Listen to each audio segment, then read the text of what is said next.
செங்கோட்டையன் வந்து தாவேக்கால சேர போகிறதாரா இல்லையா திமுக சேர போகிறாரா அப்படின்ற மாதிரி நேற்றெல்லாம் பேச்சுவார்த்தை வச்சு இன்னைக்கு அஃபிஷியலாக அனௌன்ஸ் பண்ணிட்டாங்க. அது எப்படி பார்க்குறீங்க? நல்ல விஷயம்தான். தாவேக்கா கட்சிக்கு ஒரு அனுபவஸ்தர், அரசியலில் மிக நீண்ட காலம் பயணித்த செயல்பட்ட ஒரு அனுபவஸ்தர் கிடைச்சிருக்காரு. புசியானந்துக்கும் செங்கோட்டையனுக்கும் அங்கே பவர் பாலிடிக்ஸ்க்கே வராதுங்க. ஏன்னா எல்லா பவரும் விஜய் கிட்ட இருக்கு. அதனால அங்கே அது ஒரு டிராபேக் தானே. அது டிராபேக்னு எப்படி சொல்றீங்க? ஜெயலலிதா அப்படிதான் இருந்தாங்க, எம்ஜிஆர் அப்படிதான் இருந்தாங்க. கட்சி என்ன நிலைமையில் இருக்கு? ரைட்டு, கட்சி நல்லாவும் இருந்தது இல்லை, அதெல்லாம் தெரியாம போல. அதிமுகவில் ஜெயலலிதா இருக்கும்போது பழக்கப்பட்டவங்க தான் இந்த மாதிரி எல்லாரும். செங்கோட்டையன் அதிமுகவில் எம்ஜிஆர் இருக்கும்போது ஜெயலலிதா இருக்கும்போது பழக்கப்பட்டவர் இன்னைக்கு அதே பாணியில் விஜய் இயக்கத்தை கட்சியை நடத்திட்டு இருக்காரு. அதனால அங்கே போகிறது அவருக்கு நேச்சுரலாக இருக்கும், பழகின மாதிரி. செங்கோட்டையன் மேலே 1000 குறைகள் இருக்கலாம், அவர் மேலே சில தனிப்பட்ட புகார்கள்லாம் வந்து தான் ஜெயலலிதா அவர்கள் அவரை அமைச்சர் பதவியிலேருந்தே அவங்க இருக்கும்போதே தூக்கி அடித்தார். ஆனால் பொது வாழ்க்கையிலங்க ஒரு ஆள் தமிழ்நாட்டு வரலாற்றில் வெகு சிலரே செங்கோட்டையன் மாதிரி 50 வருஷமா எம்எல்ஏ, 8-9 வருஷமா தொடர்ந்து ஜெயிச்சிருக்காரு, அமைச்சராக இருந்திருக்காரு. எந்த விதமான ஊழல் குற்றச்சாட்டுக்கும் எந்த விதமான அவதூறுக்கும் ஆளாகலை. பொது வெளியில பொது வாழ்க்கையில அமைச்சர் என்ற முறையில, ஆளுங்கட்சி பிரமுகர் என்ற முறையில, அதிமுக எம்எல்ஏ தலைவர் என்ற முறையில் இதுவரையில் எதிர்கட்சிகள் கூட அவர் மேலே எந்த குற்றச்சாட்டும். இது எவ்வளோ பெரிய விஷயங்க. விடுங்க, விஜயெல்லாம் எங்களுக்கு ஒரு பொருட்டே இல்லைங்க. 2026 31, 36 வரையில் இனி காருள்ள வரையும் பாருள்ள வரையும் திமுக ஆட்சி தான் தொடரும்லாம் சொன்னாங்க.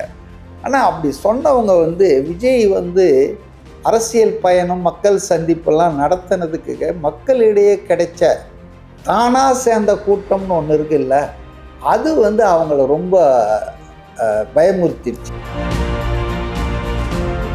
நாங்கள்லாம் எம்ஜிஆரையே பார்த்த கட்சி அப்படின்னு சொல்கிறாரு. அவருக்கு வரலாறு தெரியல. எம்ஜிஆர் தான் இவங்கள பார்த்தாரு 13 வருஷம் வெளியே நிற்க வச்சு. இவங்க எம்ஜிஆரை என்ன பார்த்தாங்க? கொஞ்சம் யோசித்து பாருங்க.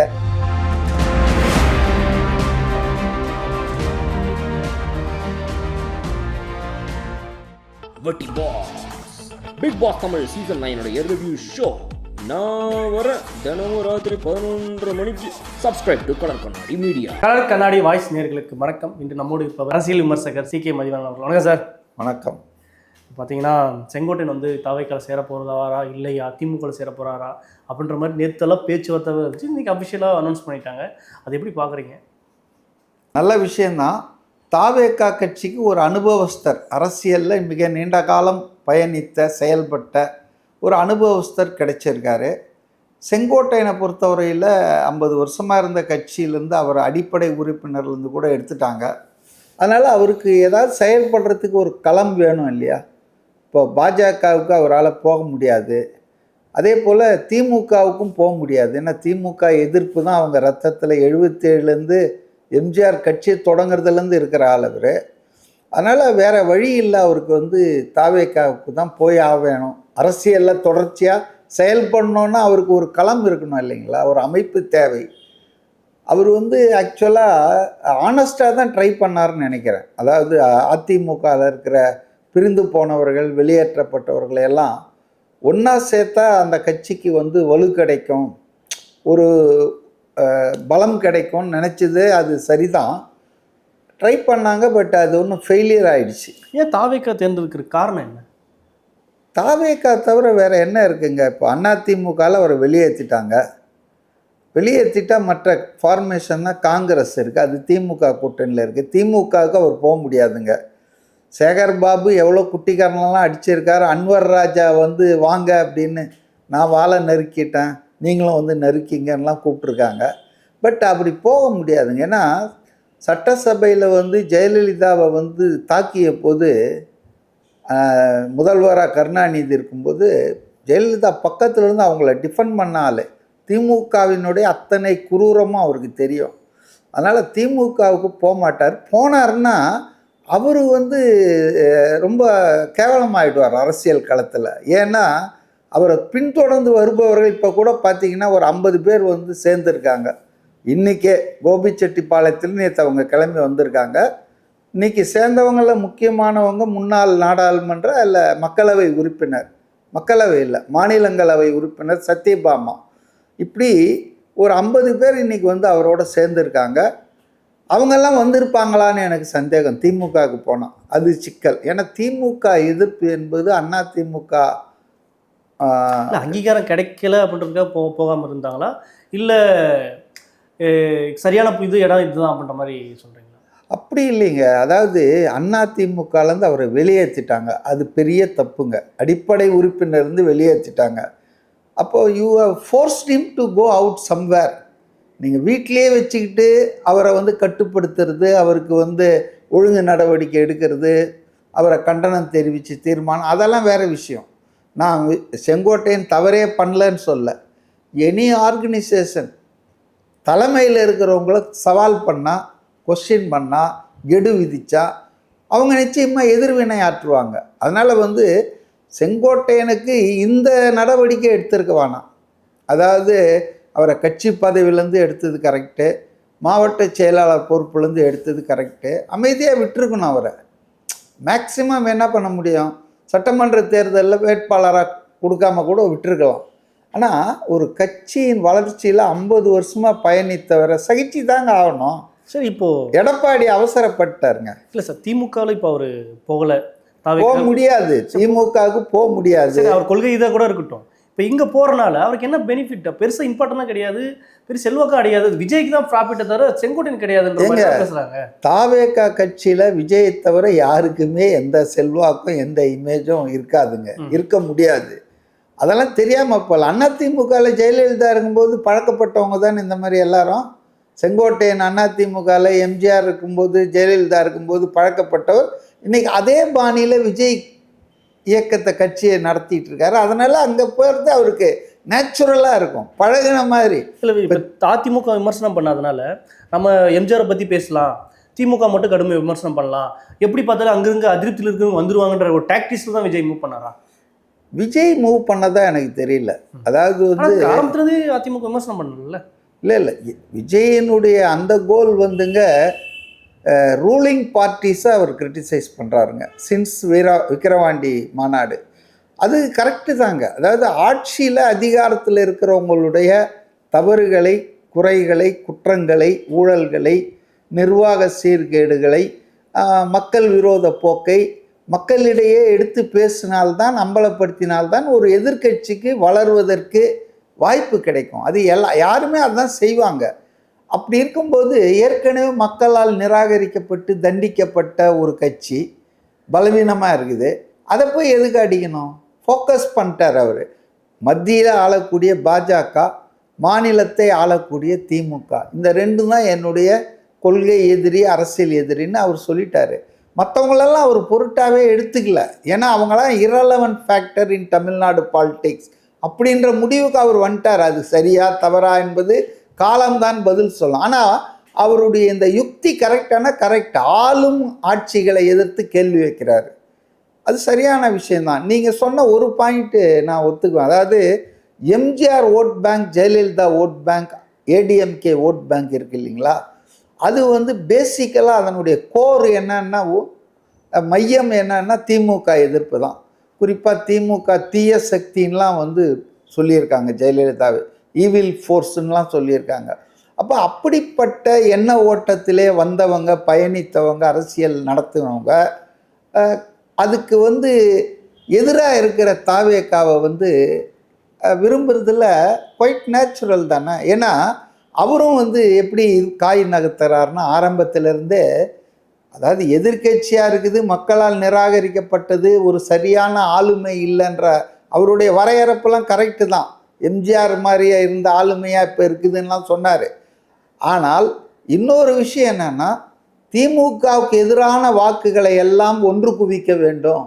அப்போ தான் திமுக வெர்சஸ் தாவேக்கான்னு அவருடைய அந்த இது வந்து பெர்செப்ஷன் வந்து நரேஷன் வந்து செட் ஆகுன்றது அவருக்கு ஆரம்பத்தில் தெரியறதால் தான் அவர் வந்து மதுரை மாநாட்டில் பார்த்திங்கன்னா 5 கொள்கை தலைவருக்கு வெளியே போய் எம்ஜிஆரையும் அண்ணாவையும் வச்சார்.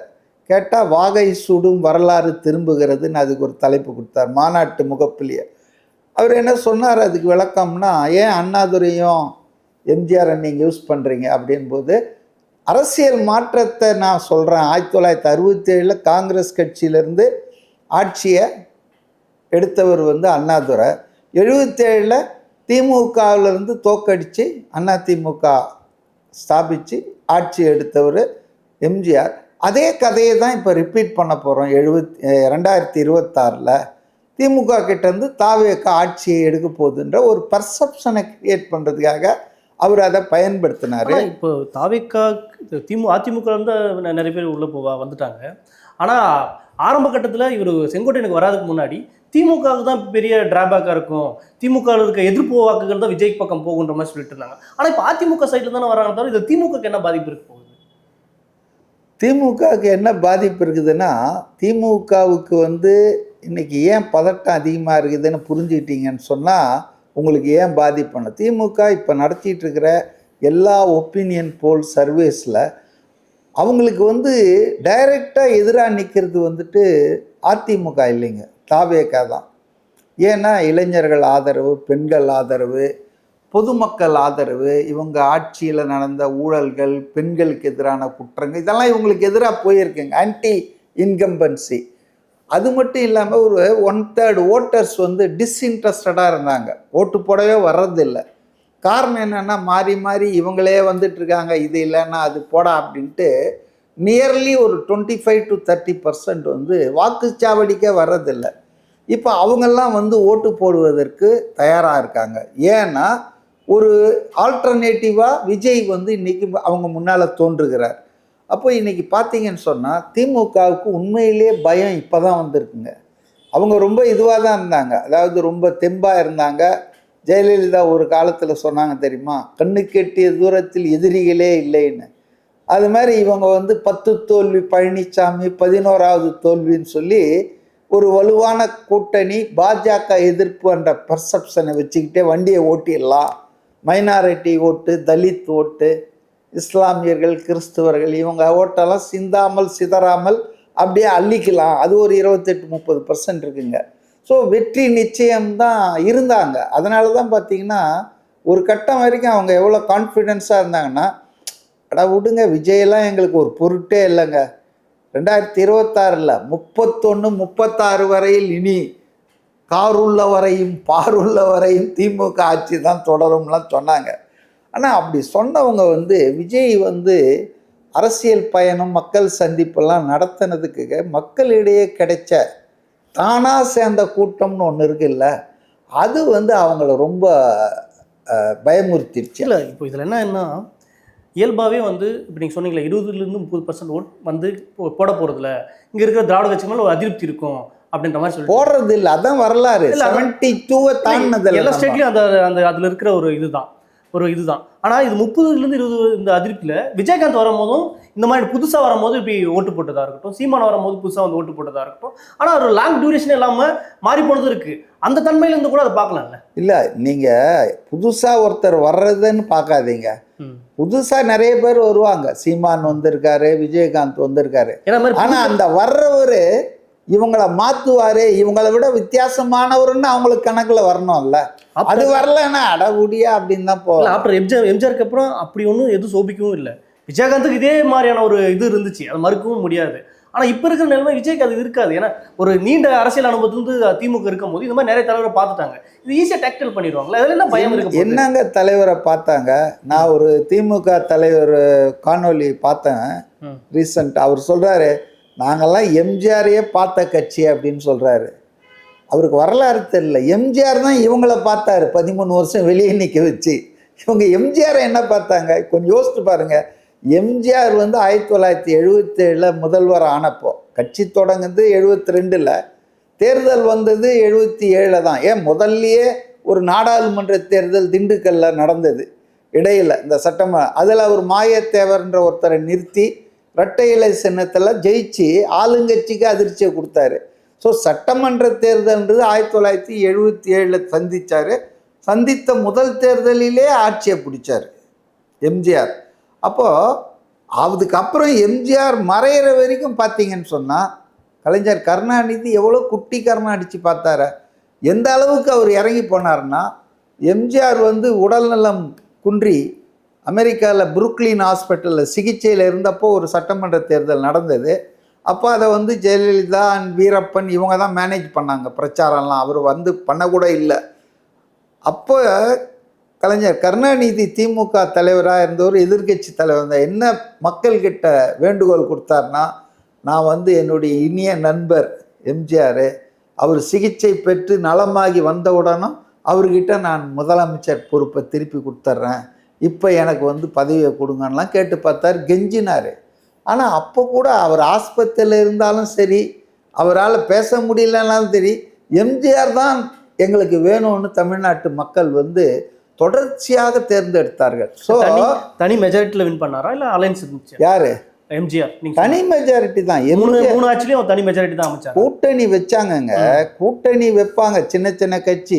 முதல்ல அவர் வந்து கட்சியை பொழந்துட்டு வந்து அதிமுக ஆரம்பித்த பிறகு அவர் கூட எத்தனை பேர் இருந்தாங்க? கம்யூனிஸ்ட் தலைவர் கல்யாண சுந்தரம் தான் இருந்தார்.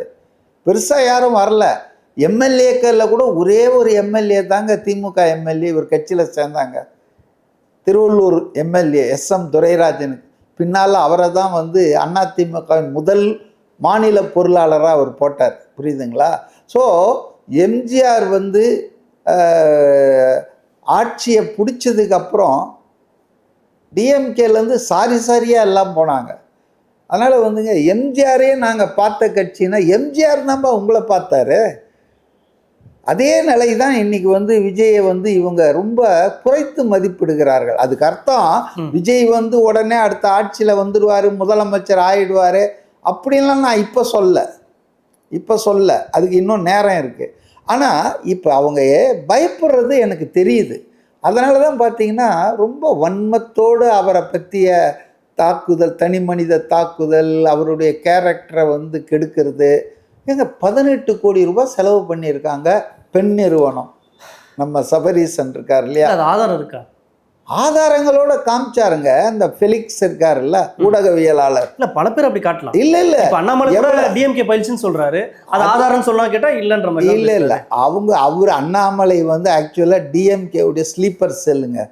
எடப்பாடியையும் அதிமுகவையும் வீக் பண்றதுக்காக சபரீசன் பயன்படுத்திய அவர் அண்ணாமலை ஒரு டிஎம்கே ஸ்பை தாங்க. அவர் பாஜகலாம் சும்மா பேச்சுங்க, நான் அதை ஒத்துக்கவே மாட்டேன். அவங்களுக்குள்ள வணிக உறவு, தொழில் உறவு எல்லாம் தொடர்ந்து இருந்துட்டு இருந்தது. ஸோ இன்னைக்கு வந்து இவரை பொறுத்தவரையில் அண்ணாமலை வந்து எடப்பாடியை ஒழிச்சு கட்டணும். அதாவது திமுகவுக்கு எதிரி அதிமுக இல்லை, பாஜகன்ற அந்த ஒரு மாய்மாலத்தை உருவாக்குவதற்காக திமுக சிருஷ்டித்த நரேட்டிவ் தான் அந்த பாஜக. ஸோ அது அவங்களுக்கு பயன்படும் சொல்லி. ஆனால் உண்மையில் அப்போ அதிமுக தான் எதிர்கட்சி. ஆனால் அதை வந்து இவங்க ரெகக்னைஸே பண்ணல. இவங்க பதிலாம் பாஜகவுக்கு தான் சொல்லிட்டு இருப்பாங்க. சரியான இடம் கொடுத்துருக்காங்களா இல்லையா செங்கோட்டையனுக்கு? சரியான பதவி கொடுத்துருப்பாங்களா? அது எப்படி இருக்கு? அது என்னை பொறுத்தவரையில் நான் நேற்று பல நேர்காணலில் கூட சொன்னேன். அவருடைய வயசு, அவருடைய அந்த அனுபவம், இதுக்கு ஒன்று அவரை வந்து இன்னைக்கு இல்லை பதவி, அப்கோர்ஸ் செயல் தலைவராக போடலாம் அந்த கட்சிக்கு, ஒர்க்கிங் பிரசிடெண்ட்டாக. அதே போல் இல்லைன்னா அவை தலைவராக கொடுக்கலாம். அதாவது கூட்டங்களை வந்து தலைமை ஏற்று வழி நடத்துவதற்கு அந்த பொறுப்பு கொடுக்கலாம். இல்லைன்னா திரு விஜய் அவர்கள் வந்து இப்போ எல்லாத்தையும் டைரெக்டாக எதுவுமே பண்ண முடியல, அவருக்கு இருக்கிற பல சங்கடங்கள். அதனால் செயல் தலைவராக இவரை போட்டாச்சுன்னா இவர் 24/7 பாலிடிக்ஸ் பண்ணுவார். பத்திரிகையாளரை சந்திக்கிறது, அப்பப்போ பிரச்சனைகளை எடுத்து பேசுறது. அப்போ அந்த மாதிரி ஒரு பொறுப்பு கொடுத்தா நல்லா இருக்கும்னு நான் கருத்து சொன்னேன். அப்கோர்ஸ் நாம் யார், அந்த கட்சியில் யாருக்கு என்ன பொறுப்புன்னு. ஆனால் இப்போ வர தகவல்களை பார்த்தா ஏதோ ஒருங்கிணைப்பாளர், நிர்வாக குழுவின் தலைமை ஒருங்கிணைப்பாளர் அந்த கட்சியில் வந்துங்க பொறுப்புகள்லாம் அவங்க போடுறத பார்த்தா எனக்கு கொஞ்சம் விந்தையாக தான் இருக்குது, வியப்பாக இருக்குது. எத்தனை பொதுச் செயலாளர்களை வச்சுக்குவாங்க? முதல்ல புஷி ஆனந்த் ஒருத்தர் இருந்தார், அதுக்கப்புறம் பார்த்தீங்கன்னு சொன்னால் ஆதவ் அர்ஜுனா, அப்புறம் அருண்ராஜ்னு 3 பொதுச் செயலாளர்கள் இருக்காங்க. அது இப்போ வந்து பார்த்தீங்கன்னு சொன்னால் இவரை வந்து ஒருங்கிணைப்பாளர், தலைமை அந்த நிர்வாக குழு மட்டும் ஒருங்கிணைப்பாரா? கட்சிகளில் அப்படிலாம் இருந்து பழக்கமே இல்லைங்க. இல்லை முரண்பாடு வராது அது புஷி ஆனந்துக்கும் செங்கோட்டையனுக்கும்? அங்கே வந்து பவர் பாலிடிக்ஸ்க்கே வராதுங்க. ஏன்னா எல்லா பவரும் விஜய் கிட்ட இருக்கு. இவங்கெல்லாம் விஜய் என்ற அந்த வெளிச்சத்தை ரிஃப்ளெக்ட் பண்ணுறவங்க தான். அதில் யார் போனாலும் சரி. அதனால் அங்கே வந்து அது ஒரு டிராபேக் தானே. அது டிராபேக்குன்னு எப்படி சொல்கிறீங்க? ஜெயலலிதா அப்படி தான் இருந்தாங்க, எம்ஜிஆர் அப்படி தான் அதனால இருந்தாங்க. தான் நீ கட்சி என்ன நிலைமையில் இருக்கு? ரைட்டு, கட்சி நல்லாவும் இருந்தது இல்லை, இருந்தது. அதிமுக தான். இல்லை தனிநபர் செல்வாக்குன்றது கடைசி இல்லை, அது காரணம் எடப்பாடிக்கு அந்த செல்வாக்கு இல்லை, சரிஸ்மா இல்லை, அந்த ஆளுமை இல்லை, அதான் பிரச்சனை. தவிர திமுக அடுத்த கட்ட 2ஆம் கட்ட தலைவர் அப்படி குடும்பத்திலிருந்து வந்தா கூட அப்படி செட்பேக் கிரியேட் பண்றாங்கல்ல. இல்லை திமுகவும் எவ்வளோ பிளவுகளை சந்தித்து இருக்குது, எவ்வளோ சேதாரங்களை சந்தித்து இருக்குது, எவ்வளோ பேர் திமுகலேருந்து படப்படையாக வெளியேறி ஒரு கட்டத்தில் வைகோபால்சாமி வந்து வெளியே போல அவர் வெளியேற்றப்பட்டாங்க கொலை குற்றம் சொல்லி. அவர் வெளியே போன பிறகு அவரோட வந்து சரிபாதி மாவட்ட செயலாளர்கள் வெளியேறினாங்க. அப்போ வந்து அறிவாலயமே எங்களுக்குன்னு சொல்லி வைகோ சொன்னார். அதனால் திமுகவும் ஏராளமான பிளவுகள் சேதாரங்களை சந்தித்து இருக்கு. இன்னைக்கு ஆட்சியில் இருக்குங்க, நாளைக்கு ஆட்சி போட்டங்க துரைமுருகனே வெளியே வருவார், என்னையா உங்கள் குடும்பம் நடத்துறீங்களான்னு. குடும்ப அரசியல் என்பது திமுகவை கரையான் போல் அரிச்சிட்டு இருக்குதுங்க. இப்போ மாநில அளவில் ஸ்டாலின் குடும்பம், கருணாநிதி குடும்பம், மாவட்ட அளவுங்கள்லையும் இதே ஃபார்முலா தான். இப்போ வேலூரில் போனீங்கன்னா துரைமுருகன் அண்ட் இஸ் சன், அதே போல் நேரு அண்ட் இஸ் பிரதர்ஸ் திருச்சியில், விழுப்புரத்தில் பொன்முடி அண்ட் சன்ஸு. இப்போ திருச்சியில் பெரிய சிக்கல் நடந்துகிட்ருக்குது. 2 பேர் ஒரு உரையில் 2 கத்தி இருக்க முடியாதுன்னு நம்ம இவர் இருக்கார் இல்லையா, பள்ளிக்கல்வித்துறை அமைச்சர் அன்பில் மகேஷ் பொய்யாமொழிக்கும் நேருவுக்கும் அங்கே பெரிய கோல்டு வார் நடந்துகிட்ருக்குது. அதனால் ஒவ்வொரு மாவட்டத்திலும் ஒரு குடும்பம் தான், அதுக்கப்புறம் கீழே ஒன்றுமே கிடையாது. ஆக்சுவலாக இந்த கட்சிக்காக பாடுபட்டவங்க, இந்த கட்சிக்காக உழைத்தவங்க, தியாகம் பண்ணவங்க நிறைய பேர் இருக்காங்க. ஆனால் ஒரு 10-15 குடும்பங்களுக்குள்ளே இந்த கட்சி அடங்கிடுச்சு. அதுதான் திமுகவினுடைய இது. அது ஆட்சிக்குள்ள இல்லைன்னா நிச்சயமாக அதிலிருந்தும் நிறைய பேர் வெளியேறுவாங்க. இன்றைக்கி அதிமுகவில் என்ன நடக்குதோ அது திமுகவில் நடக்கும். இப்போ அவங்க எல்லாரையும் பிசின் மாதிரி பெவிக்கால் மாதிரி ஒட்டி வச்சிருக்கிறது எதுனா அரசு, அதிகாரம், ஆட்சி, பணம். இதுதான். ஆட்சியும் அதிகாரம் போச்சுன்னா ஆளாளுக்கு நெல்லிக்காய் மூட்டை மாதிரி செதறுவாங்க. அதனால் திமுக ஒன்றும் பிளவை சந்திக்காத கட்சி அப்படிலாம் நம்ம சொல்ல முடியாதுங்க. செங்கோட்டையன் வந்து பதவி ஏற்கிறதுக்கு முன்னாடி வந்து எம்எல்ஏ பதவியை ராஜினாமா பண்ணிட்டு வந்தார். அது நெகட்டிவாக சில பேரும் சொல்கிறாங்க. எப்படி பார்க்குறீங்க? நெகட்டிவ் இல்லைங்க, அது ரொம்ப பாசிட்டிவ்ங்க. இப்போ செங்கோட்டையன் மேலே 1000 குறைகள் இருக்கலாம், அவர் மேலே சில தனிப்பட்ட புகார்கள்லாம் வந்து தான் ஜெயலலிதா அவங்கள அமைச்சர் பதவியிலேருந்தே அவங்க இருக்கும்போதே தூக்கி அடித்தார். ஆனால் பொது வாழ்க்கையிலங்க ஒரு ஆள் தமிழ்நாட்டு வரலாற்றில் வெகு சிலரே செங்கோட்டையன் மாதிரி 50 வருஷமாக எம்எல்ஏ, 8-9 வருஷமாக தொடர்ந்து ஜெயிச்சிருக்காரு, அமைச்சராக இருந்திருக்காரு, அதிமுகவில் மாவட்ட செயலாளராக இருந்திருக்காரு. இவ்வளோ பொறுப்புகளை வகித்தவர் இவ்வளோ காலம் எந்த விதமான ஊழல் குற்றச்சாட்டுக்கும் எந்த விதமான அவதூறுக்கும் ஆளாகலை. பொது வெளியில், பொது வாழ்க்கையில், தனிப்பட்ட வாழ்க்கையை நான் பேசலை, அது யாரது எடுத்தாலுமே நம்ம பிரச்சனை ஆகிடும், புரியுதுங்களா? ஆனால் பொது வாழ்க்கையில் அமைச்சர் என்ற முறையில், ஆளுங்கட்சி பிரமுகர் என்ற முறையில், அதிமுக எம்எல்ஏ தலைவர் என்ற முறையில் இதுவரையில் எதிர்கட்சிகள் கூட அவர் மேலே எந்த குற்றச்சாட்டும். இது எவ்வளோ பெரிய விஷயங்க. வார்டு கவுன்சிலர் ஆனாலே ஊழல் புகார் வந்துடுதுங்க இன்னைக்கு. அது அரசியல் எடுபடுறது இல்லை. இப்போ நல்ல கண்ணு நல்ல தலைவர்னு சொல்கிறாங்க, ஆனால் அந்த கட்சிக்கு என்ன பெனிஃபிட்? அது வந்து மக்களே வந்து மாறிட்டாங்க. இப்போ மக்கள் சிந்தனை எப்படி ஆயிடுச்சுன்னா, அன்னைக்கு ஒருத்தர் சொல்கிறாரு, சார் இவர் ரொம்ப நாணயமானவர் சார். அப்படியா? என்னன்னு காசு வாங்கினார்னா காரியத்தை முடிச்சு கொடுத்துருவாருன்றாங்க. இப்போ எப்படி ஆயிடுச்சு பார்த்தீங்களா? நாணயம் யாரு? இல்லை சமூகம் தான், எல்லாரும் தான், நீங்கள் நான் எல்லாரும் தான் பொறுப்பு. இது யாரோ ஒருத்தர் உருவாக்கலை. அதாவது காசை வாங்கிறது தப்புன்ற அந்த ஒரு இது போய் மனோபாவம், டேபிளுக்கு அடியில் வாங்கி டீ கடையில் கொண்டு போய் லஞ்சம் வாங்கின கதையெல்லாம் போய் ஓப்பனாக வாங்குறாங்க. 10% எனக்கு கொடுன்றான். ஒரு ப்ராஜெக்டுன்னா அதிகாரி 10 வாங்குறான், அமைச்சர் 30% வாங்குறான். அப்போது அந்த ப்ராஜெக்டுக்கு கடைசியாக ஒரு 20% தான் செலவாகுது. உதாரணத்துக்கு 4000 கோடி சென்னை கார்ப்பரேஷனுடைய மழைநீர் வடிகால் வாரியம் அந்த இதை வடிகால் அமைக்கிறது. அதனால் இன்றைக்கி வந்து மக்கள் வந்து எந்த அளவுக்கு இப்போ தயாராகிட்டாங்கன்னா, பணம் கொடுத்தா கூட பரவாயில்ல, காரியம் நடக்கணும். ஏன்னா இப்போ ஒரு ஸ்டெப் மேலே போயிட்டாங்க அரசியல்வாதிகள். செந்தில் பாலாஜி உதாரணம். லஞ்சம் வாங்கினார் டிரான்ஸ்போர்ட் மினிஸ்டராக இருக்கும்போது, டிரைவர் வேலை தரேன், கண்டக்டர் வேலை தரேன்னு. ஒரு எவ்வளோ 3 லட்சம் 2 லட்சம் வாங்கினார். பாவம் கண்டக்டரு வேலைக்கு வர்றவன் யார்? ஏழை பாழைங்க தான். அவர் தான் இப்போ நெஞ்சை நிமித்திக்கிட்டு மக்களோடு நான் இருக்கிறேன்றார். எந்த மக்கள்னு எனக்கு தெரியல. ஆனால் என்ன ஆச்சு? லஞ்சம் வாங்கினது வேலை கொடுக்கல, வேலை கொடுக்காதது மட்டும் இல்லை, பணத்தை திருப்பி கொடுக்கல. நாணயம்ன்றது இப்போ அதான் வந்திருக்கு. காசை வாங்கினா வேலையை முடித்து கொடுப்பார். ரொம்ப நாணயஸ்தர்னா, நாணயம் என்பது காசே வாங்கக்கூடாது, லஞ்சம் பெறக்கூடாது, நியாயமாக வேலை வாங்கி கொடுக்கணும். அப்போ கோர்ட்டுக்கு போய் இன்றைக்கி அமைச்சர் ஜெயிலுக்கு போய் 1 வருஷம் அமைச்சர் பதவியெல்லாம் இழந்து இப்போ மினிஸ்டர் வித்தவுட் போர்ட்ஃபோலியோவாக வலம் வந்துட்டுருக்காரு கொங்கு மண்டலத்தில் திமுகவுக்காக. அதனால் வந்துங்க சமூகம் அந்த மாதிரி ஆயிடுச்சுங்க. லஞ்சம் வந்து அதனால தான் இப்போ நீங்கள் 5000 ரூபாய் ஒரு ஓட்டுக்கு திமுக கொடுத்தா கூட எதிர்காலத்தில் தேர்தலில் அவங்க ஒன்றும் பெரிய கட்டுப்பாடு, அவங்க கொடுத்துட்டாங்க நன்றியோடு இருக்கணும், அவங்க பணம் வாங்கிட்டோம், அதெல்லாம் இல்லை. அவங்க சொல்கிறாங்க, சாதாரண ஆட்கள் பேசுகிறத நான் கேட்டிருக்கேன். என்ன சார் லட்சம் லட்சமாக அடித்து குவிச்சிருக்கானுங்க நம்ம பணத்தை கொள்ளை அடித்து, அதில் ஒரு 5000 ரூபாய் கொடுத்துருக்கானுங்க அப்படின்றாங்க. இப்போ சமீபத்தில் தீபாவளியை வந்துதா கரூர் தொகுதியில் மக்கள் தொண்டர் இருக்கார்ல தியாகி பாலாஜி, அவர் என்ன பண்ணுறாருன்னா அண்டா குண்டா ஸ்வீட்லாம் வச்சுன்னு ஒரு வீடாக போய் கொடுக்குறாரு. ஏன்னா இவர் உழைச்சிருக்கார் இல்லையா, மக்கள் தானாக ஓட்டு போட்டுருவான்னு நினைக்கல.